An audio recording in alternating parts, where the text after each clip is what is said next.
নারীদের সম্পর্কে একটা গুরুত্বপূর্ণ তথ্য কি জানেন? যে আপনি তাকে যা বলবেন সে আস্তে আস্তে তাই হতে থাকবে। কি বিশ্বাস হচ্ছে না? এই যেমন ধরেন আপনি তাকে বললেন যে তুমি দেখতে কিন্তু ভারী মিষ্টি, তখন সে পরিপাটি হয়ে নিজেকে আরো গুছিয়ে রাখা শুরু করবে। আপনি যদি তাকে ভালো বলেন সে আরো ভালো হতে থাকবে। আপনি যদি বলেন যে তোমার মনের মধ্যে অনেক মায়া, ভালোর জন্য তুমি নিমেষেই যে কোনো কিছু কুরবানি দিতে পারো, তখনও সে সেটা রপ্ত করতে শুরু করবে।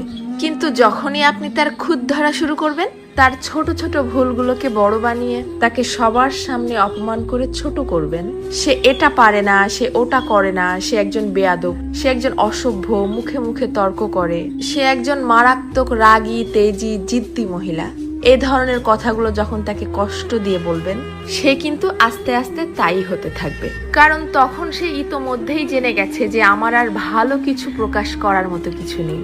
সবার সামনে যেহেতু আমি খারাপ হয়েই গেছি, তো আরো খারাপ হয়ে যাই। তখন আর সে কোনোভাবেই কারোর সামনে নিজেকে সঠিক প্রমাণ করার প্রয়োজনীয়তা অনুভব করবে না। সে ধরেই নিবে